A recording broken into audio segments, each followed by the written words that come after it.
everyone, for today's recipe, gagawa tayo ng chopped chicken with tomato. Yun ang recipe natin for today. Ang gusto ko ituro sa inyo. Simpleng-simpleng ulam, pananghalian, hapunan, or pangbaon nyo din sa work, sa school ng mga anak nyo. Ang maganda dito sa recipe na to is konti lang talaga yung ingredients na gagamitin natin. At syempre, siguradong masarap to. Masarap na recipe to para sa inyo. So pang-ulam nyo ng buong pamilya. Kaya wag na natin patagalin. Tara, umpisahan natin. Bali, ang muna natin gagawin is titimplahan natin yung chicken natin. Bali, maglalagay tayo ng asin. Maglalagay ako dito ng mga 1 kutsaritang asin. Yan. Lagay tayo ng konting pamintang durog.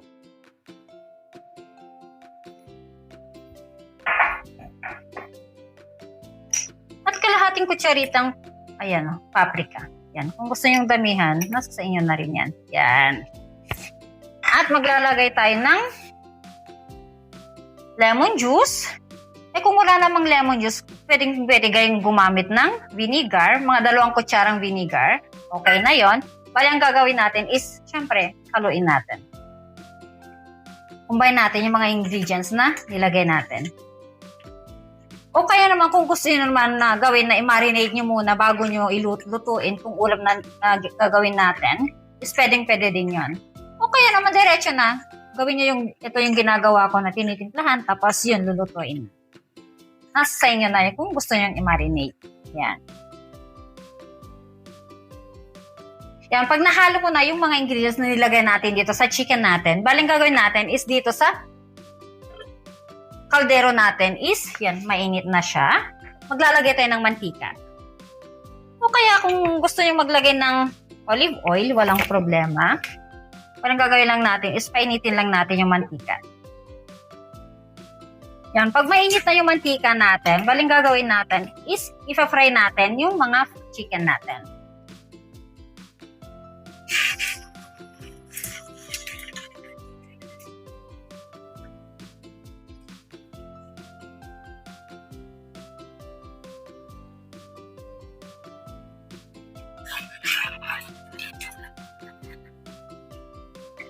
Balang pagluto nito is ipa-fry natin sa magkabilaan kasi ang proseso na to is siya yung magbibigay ng masarap na panglasa sa chicken na lulutuin natin.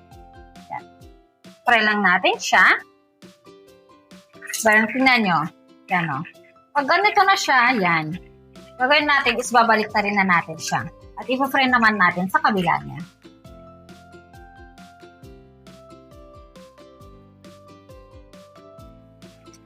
Yan. Baling gagawin lang natin dito is i-fry lang natin yung lahat ng chicken natin. Tapos, gagawin natin mamaya yung pag na-fry na natin yung mga chicken natin, gagawin na natin yung susunod na procedure niya. Bali yan, na-fry na natin lahat yung chicken natin. At bali, ito yung unang pre-fry natin. Lalagay natin ulit dito sa kaldero natin. Yan.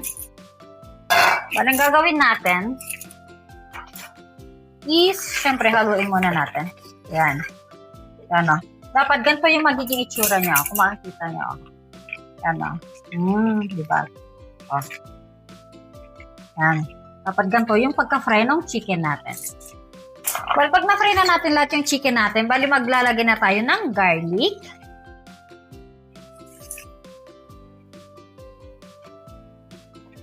Isa lang yung garlic.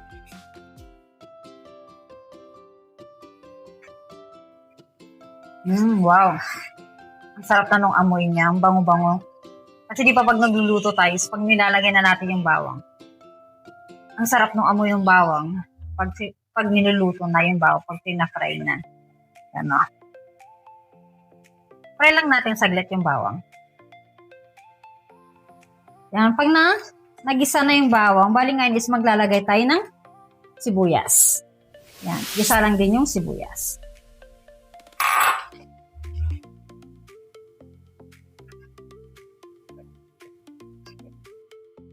Yan, pag nagisa ng mabuti yung bawang sibuyas natin, bali gagawin na natin ngayon is titimplahan na natin siya. Bali maglalagay tayo ng 1 kutsaritang anato powder. Maglalagay tayo dito ng chicken cubes.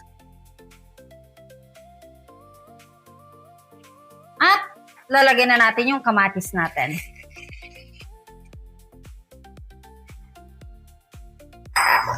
Yan, haluin mo lang siya. At syempre, kailangan tingnan natin kung ma-dissolve yung chicken cubes na nilagay natin. Yan, haluin mo lang siyang mabuti.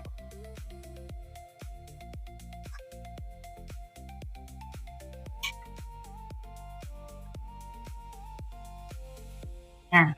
Igisa lang natin ng saglit yung kamatis natin. Yan. Oh. Pag nagisa na yung kamatis, di ba? Tingnan nyo man, ang ganda ng pagkakagisa natin, ah. Yan. Pag ganyan na siya, baling gagawin natin is maglalagay na tayo ng tubig kasi yung chicken is hindi pa siya totally na luto. At nga, huwag na palang kakalimutan, syempre, na paminsan-minsan is hahaluin nyo siya at syempre, nakalimutan ko, tikman pala natin kung kailangan pa nating dagdagan ng asin. Konting-konti lang yung kulang niya. Yan.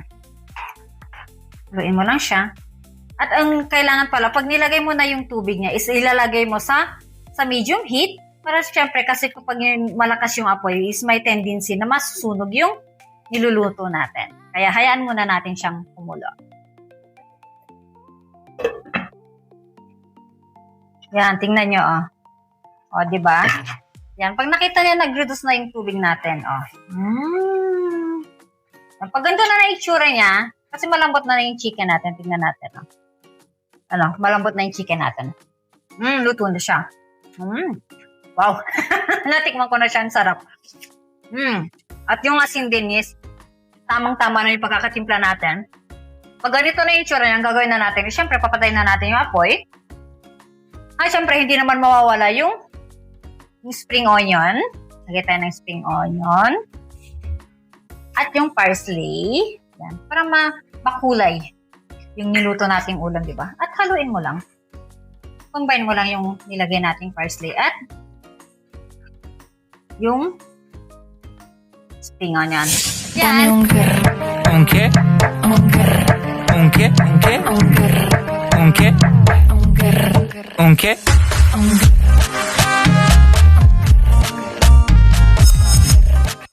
Ang pinakamagandang part ng pagluluto ay syempre yung lagi kong sinasabi sa inyo. Pag titikman na natin yung niluto natin. Tara, tikman natin siya. Wow, tingnan nyo naman. Diba? Oh. Alam ko, natatakam na kayo. Yan. Oh. Kaya, huwag kakalimutan mag-like sa mga videos natin at syempre, pa-share na rin sa mga videos natin at click sa notification bell. At syempre, yan o. Syempre, hindi naman mawawala yung kanin kasi diba sabi ko sa inyo is masarap tong pang-ulam. Yan. Tara. Tikman natin. Saglit lang, mainit.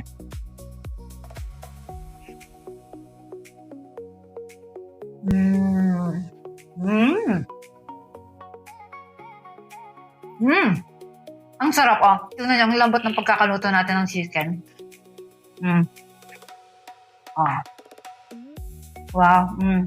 Tingnan nyo naman. Oh. Yan, ang sarap ng pagkakatimpla natin. Ang sarap ng saktong-sakto na yung pagkakaluto natin sa chicken. Oh.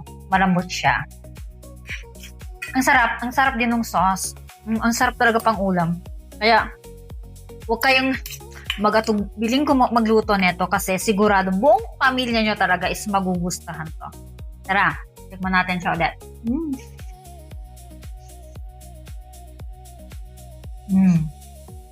Sarap.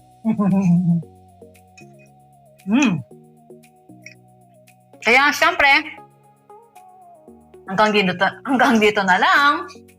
Ciao!